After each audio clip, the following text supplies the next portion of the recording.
You are listening to Claret and Blue, an Aston Villa podcast brought to you by Birmingham Live.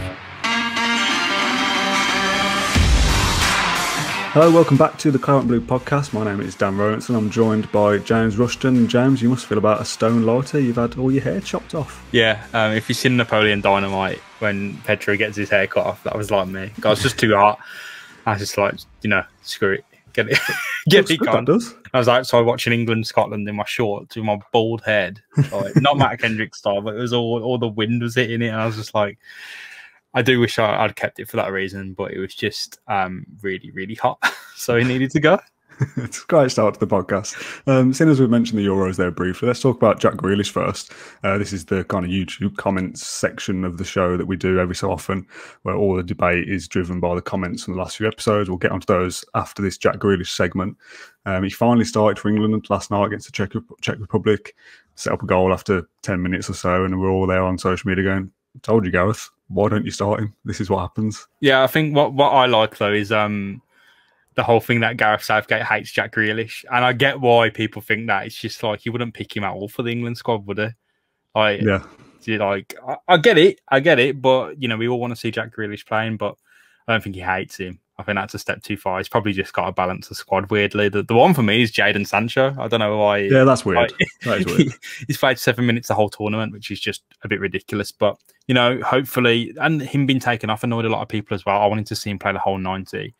Hopefully that's a sign that he's starting the next one, though, which would be really, really positive. And hopefully put to bed any rumours about him and Southgate having a scrap. I do quite like the idea that they've maybe fallen out somewhere, because in my head I'm just trying to imagine what that could have been about. I don't know. I genuinely wouldn't know. Like Gareth Southgate seems a bit, not like standoffish, he just seems like a bit more of a parent figure to like the players, rather than like someone who just goes in and flips like Fabio Capello, like throws something at someone because they're having ketchup or something. He doesn't seem that kind of bloke. So I get it. Like I completely get the whole kind of England discourse. It's just a bit odd, to consider this close-knit camp and then suddenly, he must hate him for whatever reason. I saw a great tweet from, I think it was like the official Euro 2020 account, and they picked one of Grealish's touches as skill of the day, and they were posting that, and that was getting some great retweets. So they just pulled it down from the air, and like a lot of the Villa fan comments was like, yeah. So I've seen him do that a million times, and it wasn't even the best touch, I don't think. The one that came up from Pickford where he's kind of brought it over his shoulder, that was far better. This one was just plucked it outside. I mean, it was a great touch, don't get me wrong, but the one that Pickford sent to him was the better touch of the two, and you watch that and think, yeah, it's just standard Jack Grealish, that is. Yeah, I think a lot of it was lost in the touch as well. The touch was great, but it's a great pass from Pickford, and I think everyone was looked over that. Like Pickford picks it out a mile off and drops it in like to perfection. Even Jack Grealish is giving him the thumbs up. It was like, brilliant from Grealish, and it is. The pass is also brilliant, and I think that gets lost. I mean, we're Villa fans. We just think everything Grealish does is superb, but England fans were licking their lips last night, which is nice. That that's just like the 7 out of 10 for Grealish. Yeah, not the 10 out of 10, is it? Like, you ain't seen the best of him yet. Do you think he'll start on? I think it's next Tuesday we play now. The first knockout round. Do you think he starts then? Yeah, I mean, I really hope he does. Obviously, I want him to be starting for England wherever position England can fit him in, and that's why the substitution annoys people, because he thinks, it's just going to be the same again in the knockouts, whomever we play. I want that substitution to be a sign that he starts, because he unlocks things for England. He makes England seem a better team, a more exciting team, because of the way he plays. It's not just him as well. England's team, but Bukayo Saka was fantastic. Yeah. Yesterday, Raheem Sterling got the goal across the pitch. And, we're leaving Tyrone Mings out of discussion when we're talking about Villa players. It seemed like everyone was setting him up to fail, and you emerge and people are angry that Harry Maguire's coming for different reasons. But, Tyrone Mings has really made a name for himself this tournament, and hopefully he's taken a lot of flack off his back, because he was getting it, and getting it from Villa fans as well. So hopefully he's answered a few critics. Yeah, just a bit more on Mings there. Were you surprised that he was dropped for Maguire straight away yesterday? Oh, no, because I think Maguire was always going to come in. He's been a linchpin of the England team since Gareth Southgate started. He's coming back from injury. It almost always seemed to be on the cards that he would come straight back in, regardless. I think it's unfair, but that is, that when you're playing at an elite team that England want to be, that's what's going to happen. You're going to put in the best guy no matter what. But that's arguable, though. But there's one pass that Maguire picked out early on to, I think it was Harry Kane. I don't think that's Ming's kind of pass, and I think that's what England were looking for. But in terms of the organisation and the structure at the back, in terms of the crosses coming in, I think England probably would have looked actually more organised with Tyrone Mings at the back. But look, we'll see. If England cop it in the next round because of Harry Maguire, we'll all be sitting here saying, why weren't Mings playing? If Mings is the guy who makes a mistake in the next round and we get knocked out because of it, that's the argument then, isn't it? We'll get on to our first comment then. This is from the Emi Buendia episode, just after he was announced. You spoke to David Hughes, our scouting expert. Comments from Paul Cox. He says, great signing. I'm really excited about Villa's prospects and the team getting stronger and better. Just have this horrible feeling that all will go pear-shaped if Jack Grealish leaves. The better the recruits, the better the chance of keeping him. Hope we also get in Ward-Prowse or someone else of his calibre. Talked a lot about Jack Grealish there. First of all, to get that part of the comment out of the way, do you think there is this chance that he leaves this season? I feel like we've probably talked about this before, but it's going to be the ongoing topic until the window closes, isn't it? I mean, what do you feel like in your heart? Oh, you're asking me the question back. Yeah, I'm bouncing back at you because I always say no. What do you think? I also think no. Yeah. I think the only team that can probably put a realistic bid in for him that Villa would accept is Man City.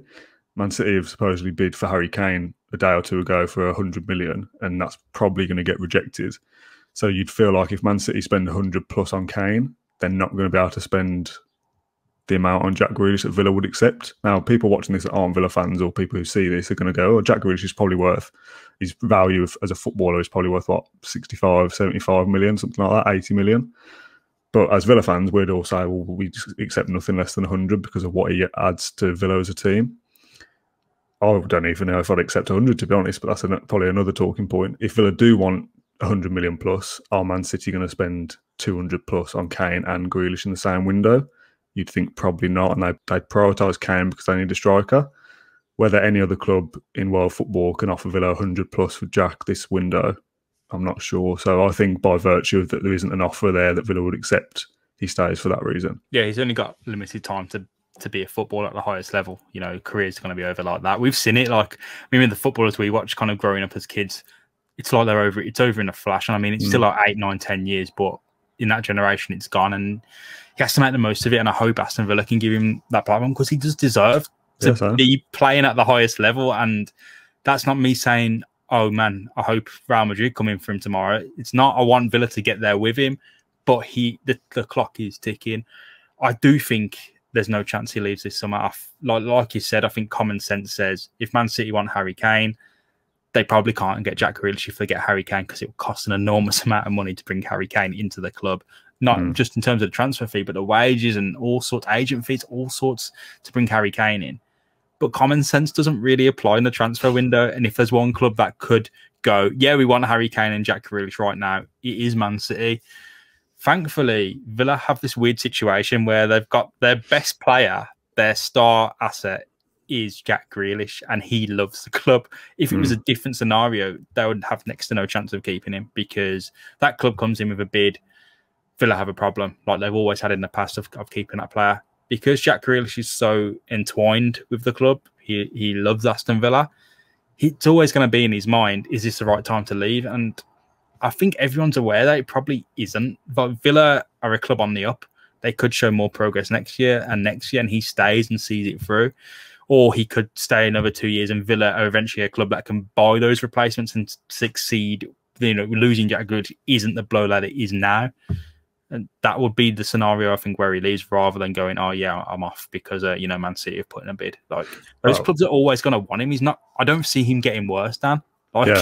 And suddenly having to settle for like Palace or something, you know what I mean? I just don't see any other club in the Premier League going for him. I don't think Man United will with the links to Sancho. Arsenal is the one that keeps cropping up, but they can't afford him. Liverpool, I don't think they've got the money either, to be honest. I've seen something today about them needing to sell to buy if they wanted to go for anyone. And they were linked with John McGinn as well, which is another slight talking point towards the end of this episode, I guess, and wondering what his value is. If Jack's value as a footballer and that's all you're going off is 50 or 60 million, yeah, there could be a club that come in and go, you know what, that's a great deal, let's go for it. But Villa won't accept that price, I don't think. I think we'd be stupid to accept that because we value him at over 100. And until that bid comes in, I think he's here to stay. I think it all comes down to like his personality. It's so weird to see kind of, and he's an elite footballer, we can call him that. He's at the highest level of the game, and the all you have to do is look at the chances he makes, and he compares to people like Lionel Messi, which is just, frankly, for Villa to have that play, it's a bit weird. Like that this player's emerged at Villa, you know, of all clubs. It's weird that his personality is kind of keeping him at Villa, because he's so intense when it comes to his work ethic and the training and the recovery and the rehab from injuries. Like, he takes it so seriously, but everything else is really casual. And to have that blend is working out perfectly for Villa, because when he probably hears about interest and stuff, he's probably a bit more, not like whatever, but it's like, I could just wait a year or another year. That's fine, because I'm happy where I am. Whereas, you know, if his personality was exactly the same as like his work ethic, he might have went years and years ago. That Spurs move he might have been someone who forced that through, you know, to completion. Whereas, you know, the Jack Grealish that we have, the wonderful player and a man that he is has opted to stay at Villa because it's turned out to be the right path for him. A lot of the time, the grass is always greening on the other side, and that definitely applied to that Spurs 3 million plus annum stuff, and the Spurs move that would have come to fruition if we hadn't been taken over by NSWE. So yeah, no, the personality is what I believe is keeping him here, which is fantastic. Proper Brummy lad, Dan. I'm sorry, I was just sneezing all the way through that, so excuse me, my face is red, I feel stutter. It's hay fever season. That last comment talked about Villa improving the squad and the depth, and I think that's a comment we'll come on to towards the end as well, specifically back to Buendia, so we can move this show along. The second comment we had from a guy called Jameson. It says, a little on the expensive side. It's good business by Norwich, and time will tell for Villa. It feels a bit like an expensive safe bet, which feels like a irony to me, because I don't know whether you can have a safe bet that's expensive, but it does feel a little bit like if Buendia has 1 or 2 good seasons with Villa, we probably won't lose any value on him. So if we do have to sell him for whatever reason, whether we go down, God forbid, whether he's improved enough that a suitor comes in and goes, we want Buendia now, Villa will make a profit. Do you think it's expensive? No, because I think Buendia could eventually be close to Jack Grealish. Good. I mean, in Norwich's 1920 season, the attacking output was close to Jack Grealish, if not succeeded in a lot of places. And I know Villa were bad, Norwich were worse. So it's a really positive sign. And if you said, yeah, we can lessen the blow of losing Jack Grealish to injury, not transfer. So if he picks up another shin injury, or his shin injury progresses to be worse, touch wood, it doesn't. You've got someone there who can take a lot of the slack off in a way that Ross Barkley wasn't able to. So I think he's worth every penny. If you were thinking Villa need to spend 30 million just to bring Ross Barkley in from that loan deal, why not spend it on someone who's got the potential to grow into what you're missing? Which I think that's what Buendia is. And I know we might be hyping him up a little bit too much, but he's an experienced Premier League player. He's done it in the Championship. You know, he's followed the same path as Jack Grealish almost in terms of his English career. So let's see what we can get of him. I think 35 million is probably a little cheap for him, to be honest, for a player of his abilities, because he's went a little under the radar for what he's achieved at Norwich. And I know they went down, but he performed really well in a poorer side and outclassed Grealish in a lot of things. So, you know, Grealish went on to another level since then. Let's see if Buendia can match him. Win-win. There's a comment here from Norwich fans, so the opposite side of the argument. He says, you paid the dollar, but you're truly privileged to have Emery. He is the best I've ever seen at Norwich. Two-footed, creative genius, exciting and graphs, does the defensive stuff and great in the tackle. He's going to the top, bargain. That's from Bob Nietzsche. Until we see him play for Villa and he becomes one of our own, I know he's our player at the moment, but we're still effectively neutrals in this sense. So we look at that and go, oh, 35 for Buendia, that is quite a bit. And the way we value Jack Grealish and be a little bit biased towards his ability and say he's worth 100 million plus easily, like it's an off-the-cuff comment, that's what we're seeing with Norwich fans now who are going 35 million. Yeah, that is quite cheap for him, to be honest, because he's so good. So I think when we see him play and hopefully he comes in and hits the ground running and fits in straight away, we will look at that and go, like we do with Ollie Watkins, he had a great year in the Championship, come up, raised a few eyebrows with the price tag, and a season later everyone's going, if he moves on somewhere now, Villa might profit again. Yeah, that's what it's all about. Is it's kind of ensuring your future. Like Villa have got no guarantee. The one player they're quite safe with is Jack Grealish, but other players, if they succeed, there's no guarantee they stay at the club. So to ensure you're in a place where you make profit, if you place your bet on the safest bet, the safe expensive bet, as Buendia was called, you're in a safer position. So yeah, I think, look, there's every chance Villa succeed. They lose some of their players, but they grow and buy better players, and they're in a stronger position going forward because of the sale and because of what that player's given to them. With Buendia, it's the same case. Look, he's not a Villa man through and through. We haven't seen him even playing a shirt, so we could be talking completely out of our backsides here. But like there's every chance he's in a position. He's been set up to succeed at Villa, and if he does, Villa either progress or they get the funds in needed to progress further. Which you know, we have said the word win-win a lot. It seems like Villa's transfer business is win-win in every sense because they're making themselves better in the present and looking towards the future a lot, which is it's good to see based on what we've seen in the past. You know, Villa haven't done strongly here in the past and they've lost out a lot. So it looks like they're setting themselves up to succeed or win big. We'll move on to the James Ward-Prowse episode now. You spoke to Tom Leach, our colleague down in Hampshire Live. I think in the first 2 or 3 minutes, he said, "Is this a deal that could happen?" And he basically said, "No, probably not." So, no, I saw a comment about that, and the guy was like, "Thanks for asking that a few minutes in." I thought, yeah. It was still interesting about his qualities and what he offers to Southampton, but I don't see him leaving. I think it's very similar to the Grealish mould. So 2 of the comments that I'm about to flash up are of the same nature. The first one was from Stuart Cowley, who said, "He'd be a great signing, but I'm not so sure it's going to come off. He's essentially Southampton's Jack Grealish." J1 says, "Pretty non-fussed about this one. I think Morgan Sanson could be a big player for us next season in that position." When I read that comment as I was going through these, I thought, oh yeah, Morgan Sanson. God, I forgot he was still with us. We were going to sign him, I think. It like a lot that came out when he was bought in was that he was on the radar this summer and he would have been one of the first signings this summer. So to get him in early, bedding in, I know he's had the injury, but he's had the playing experience, so it should be he should have a nice start to next season, hopefully. Fingers crossed, because a lot of people have written him off as well. Seems like they want to replace his position already and send him out on loan to to a championship club. I've seen some people sound Twitter, which I think is a bit harsh considering we've barely seen him and he already had a bit of a nice impact. I think when in his first games, after he signed in January against Burnley, people wanted to see him come in immediately over Ross Barkley. So if that's what we thought of him then, I don't see why it would have changed now. We should still have a positive outlook for Morgan Sanson going forward. What would our midfield setup look like as it stands for you next season? I feel like Jack Grealish is great on the left for Villa, but I think what he wants is to be that number 10, be the guy in the middle, dictating everything, being that guy who finishes the chances as well as making them. I think if it was me, he'd be spearheading that midfield, and behind him it would be Douglas Luiz and John McGinn for now.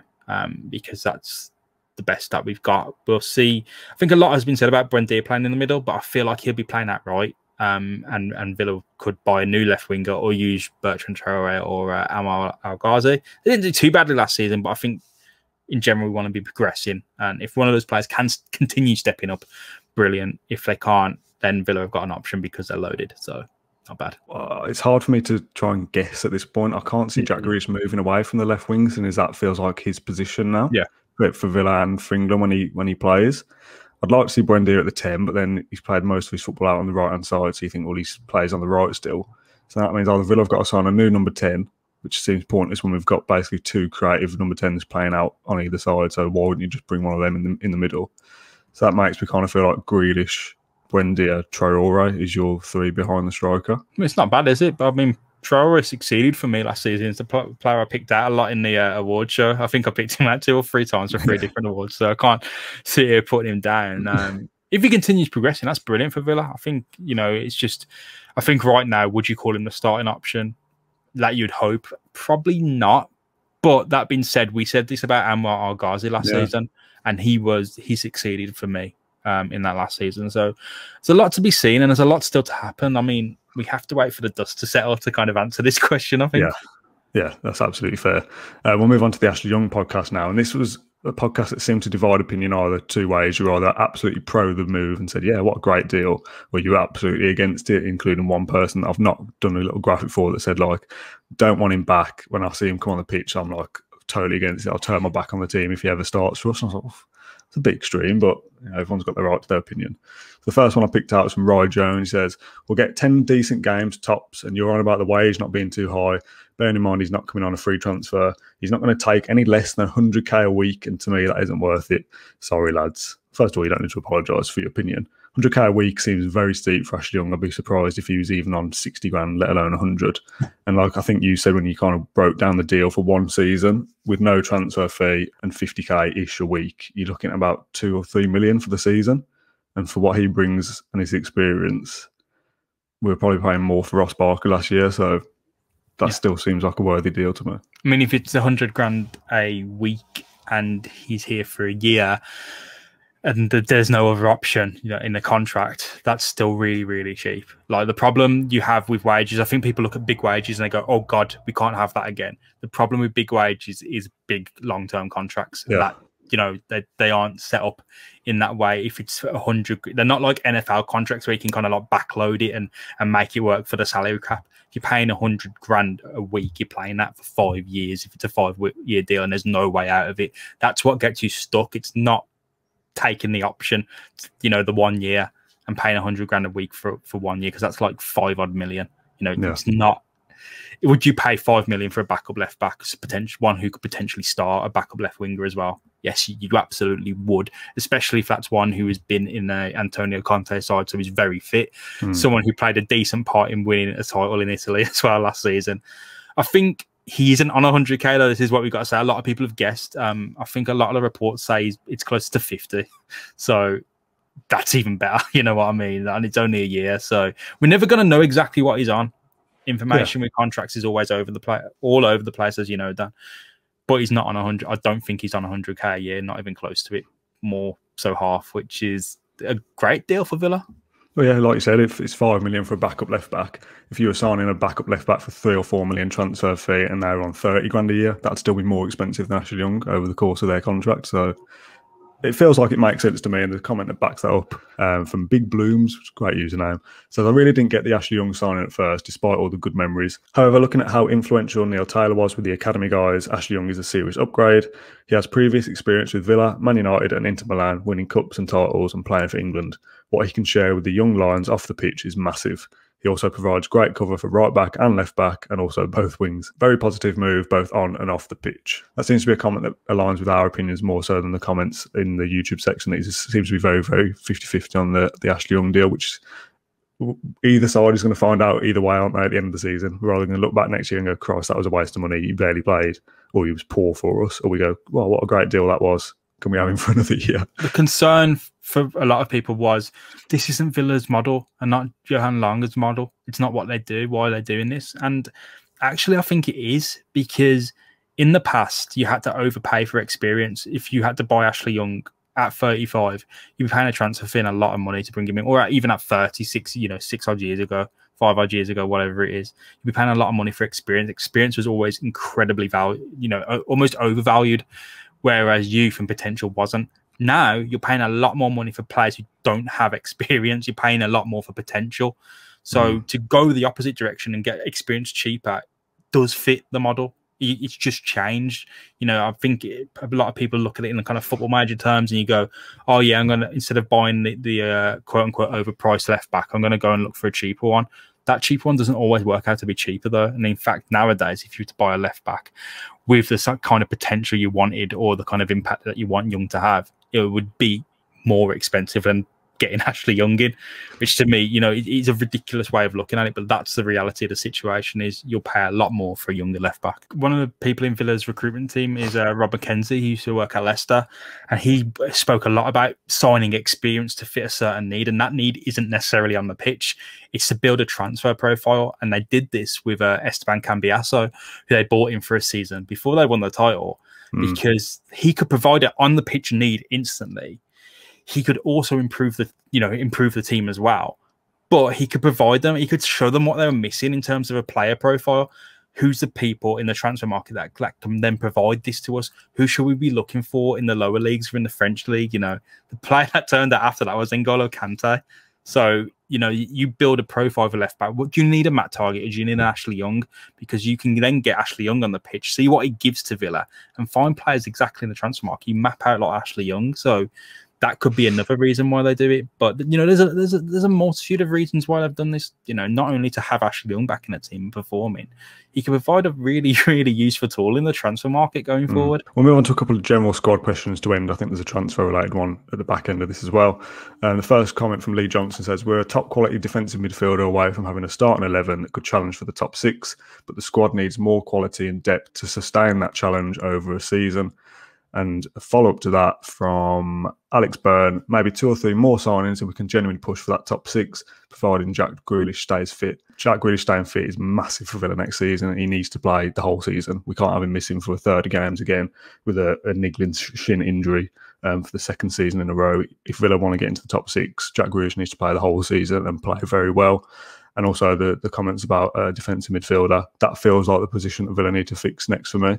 A big midfielder that comes in and makes a difference to break up play and get the ball moving on to those creative players in front of them. Yeah, I agree. It's a simple mold, isn't it? You have your ball winner and your creative players ahead of them linked with a box-to-box midfielder. And it seems like Villa have almost got all those pieces, but kind of jumbled about. You got McGinn, Nakamba, Louise, Sanson that can come in. But I think the big thing is a ball-winning defensive midfielder, because as successful as Marvelous Nakamba's been in a few appearances, those appearances are kind of here and there. He didn't play a lot of football at all last season, which was it's a shame, but there's reasons as to why he didn't do that. So Villa do need to improve on that position if they're not going to give him the chance that he needs to kind of show, hey, this is what I can do. But where Villa are looking to be, they're going to need to buy a new ball-winning midfielder. Absolutely. They've bought Buendia to be that success on the right wing. They need to be kind of looking for that model now to buy a defensive midfielder in the vein of that. So need to get the ball moving on that one, because time's ticking. We need them to bed them in the side. Any names you can think of? The link today was I can't pronounce his name. It's Oriol Romeo from Southampton, but just seems to be like, you're not going to go to Southampton and get Ward-Prowse and Romeo in the same window. And I don't think even Romeo is more likely than James Ward-Prowse, to be honest. I think they're both difficult deals to perform, but again, we'll have to see. There's a long way to go in this. In terms of the general transfer market, so a lot of stuff's going to come down to deadline day. And I know Villa don't like doing their business like that. The hands are a bit tied. Players belong to other clubs. You might have to wait and see. The final comment comes from a transfer rumour. It wouldn't be a podcast without one. Any truth in the Julian Alvarez rumours? Ajax and Villa reportedly holding talks on a potential 15 million transfer. He's a right winger / striker, 21 years old with lots of potential, and probably the best username from today from Interstellar Dweller. James, what do you know about him? Not a great deal, mate. But what I do know is if he's playing on the right wing for Argentina, he's keeping Buendia out the side, which is a great sign. Not played a great deal of football for River Plate, and a lot of River Plate fan accounts believe he has already moved to Aston Villa. Again, this was the case with, I don't know if you remember, but Abel Hernandez, who was said to move to Aston Villa. Did he ever arrive at Aston Villa? No, he didn't. And I think the rumour originated in the Italian media, which is one to always watch out for. There's always can be a lot of truth, but the Italian transfer media has a reputation for kind of getting carried away with things. Get really keep your eyes on the red flags of this one, because until he's in a Villa shirt, I don't know. There's a lot of talk in these River Plate fan accounts. Say he's moved. Have you seen anything? Have you seen anyone else report on it? No, you haven't. Have you seen any kind of substance of it? No, we haven't. So for me, take this one with a big grain of salt. Looking forward to him being announced the moment we post this podcast. That would be brilliant. Stupid. No, that would be brilliant, mate. But in all honesty, it's one of those, isn't it? It's just come out, then all of a sudden he's moved, and it's like, who's saying he's moved? Oh, it's fan accounts. Another one that did the rounds last summer and last January and the summer before that, and probably the January before that, who's now moved to Norwich City, is Milo Rashica. What a throwback from the past to get him back on the podcast. Quote about the relegation, I think it come from a Werder Bremen site called Dijkstube, and it was never, or Dijkstube, I don't know how to pronounce it, but it was never kind of sourced, so it kind of just come out and that was it. It was just out there, but there was never any sourcing on it or who it actually came from. So I'm kind of in doubt about that, because why would you not want a relegation battle, be involved in a relegation battle, then go and join another relegation battle? It does genuinely make no sense. He was relegated last season, could potentially be relegated again next season. But I think it's a great signing for Norwich for the price. Considering what Villa would have had to pay to bring him in genuinely last season when they were interested, it would have been double that. Triple probably. Yeah, close. It could have been pushing triple. For Norwich to get him for less than 9 million or thereabouts 9 million, it's fantastic business, because he comes in to replace a player who left just off of 30 million, which, that's what football transfer business is all about. If you can succeed, then it's really good for Norwich and it helps them massively. There's a lot of eyes on this deal. I think a lot of Villa fans who watched him on YouTube go, brilliant signing for Norwich, which is, it's always funny to be involved in that transfer banter. But look, good luck to him. As long as he doesn't disrupt Villa next season, that's fine. Yeah. I just remember that podcast you did with David about Buendia, and he was saying, look, when players like Norwich sign players, I always look out at them and go, oh, if Norwich have signed them, they've spotted something there that's worthwhile. So I'm just half expecting Rashica to end up at Villa or Arsenal in a couple of years' time for 50 million, because that seems to what happens when Norwich sign a player. Yeah, I mean, if it works out for him, Norwich will hopefully be staying up next season, which will actually be nice to see, because, they have killed it in the transfer market in the past, and they've not had an award for it by the two kind of championship titles, because they have a great season come up and it's like, really depressing, but they accept it, go down and win the title again, and then it's another depressing season. But I'm rooting for Norwich in all honesty, mate. As long as they don't disrupt Villa, I'm fine with it. Weirdly, I understand what you mean, but just some of the comments from Norwich fans when they sold Buendia to us have put me off them a little bit, saying like, "Oh, why are we selling him to like a direct rival?" And it's like, either Norwich think they're going to be competing for Europe or the top 10, which I don't think they will be anywhere near that, or they still expect Villa to be in a relegation scrap next year when they've clearly got the ability to be nowhere near that. So if Norwich fans are seriously looking at us thinking, "Oh, I can't believe we sold Buendia because Villa will be in the bottom 3 or thereabouts next season," that's put me off Norwich as a club, to be honest. The final one I wanted to talk about that we briefly mentioned earlier was Liverpool, Jurgen Klopp and John McGinn. I think the report came from The Athletic that Liverpool were impressed by him or something like that, and something about the other players in the squad looking at John McGinn going, yeah, he's a good player. I don't see McGinn going to Liverpool, to be honest, but if he did, what kind of value has he got to Villa in terms of a transfer fee? And do you see him leaving Villa this summer? And if so, yes, is it going to be Liverpool? For as great as John McGinn is and can be, it was a position where he was kind of lacking last season. I know there was a lot of, he wasn't settled because he was like a deep line playmaker, then he's a box to box, and then he was a 10 again. It's all over the place for him last season. So that's probably why it impacted a lot of his performances. And I think his passing style is kind of at odds with what Aston Villa want to do. He'll like switch the play to like nobody's there, and he'll punt a pass across the pitch, and his pass percentage was really low in some instances. But he does have that real streak of creativity that when Villa are like kind of locked in a situation, he's a player. If Jack Grealish is around, he's a player who unlocks a side for Aston Villa, probably to a lesser extent than Jack Grealish. But if you're looking for creativity without Grealish, it comes from John McGinn. Hopefully next season it'll be coming from McGinn and Buendia if Grealish ain't around. But I think if he was to go, it'd be closer to 40 million and also the 20 million that was mentioned in a few reports. I think a lot of Liverpool fans were unhappy with that. Whatever. Who cares? If you want John McGinn, you have to pay what Villa think he's worth. If that's 20 million, if Villa think he's worth 20 million, you have to pay 20 million. If Villa think he's worth 40, you have to pay 40 because they want to keep him around next season. If you talk about that kind of quote unquote heavy metal football, John McGinn is the most heavy metal footballer that's ever existed. Just doesn't stop sprinting and barging into people and just doing mad like combos on the pitch with his passing. But for me, I want him to find a fit for Villa because he's a fantastic player to watch. If he doesn't fit into Villa, if it's better in Liverpool best come in with the money because we're not going to be giving them bargains.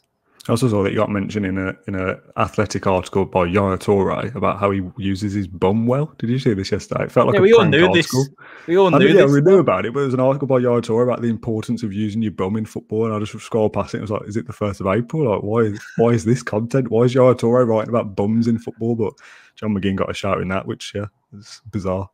No, it's nice to see that his best ability is getting picked out because, when he lowers, nobody's taking the ball off him, mate, and he spins people quite a lot. The Premier League still hasn't adapted to that move, which is bizarre. We'll call it a day there. We've kind of fell down the rabbit hole talking about nonsense as always. But James, it's been a pleasure to chat all things Aston Villa with you. Thanks to the comment section of our YouTube show to kind of set the agenda, I guess, with your comments. We always ask you to leave comments at the end of these episodes, so please do, again, get involved. If you've got any questions, we might come back to this video in the future and pick some comments out, so do get involved in the debate. James, as always, thank you very much for your time. Appreciate it. Thank you. Thank you for having me on, and thank you for all your comments as well. Appreciate it. We'll see you again in a few days with something else. We don't know what we're doing at the moment because everything's all a bit up in the air, but as and when things happen at Aston Villa, we'll be here to talk about them. Thank you very much for watching, and up the Villa. Up the Villa. Thank you for listening to Claret and Blue, an Aston Villa podcast. If you enjoyed today's episode, then please let us know. We love hearing your feedback. We'll be back soon with another episode. Until then, up the Villa.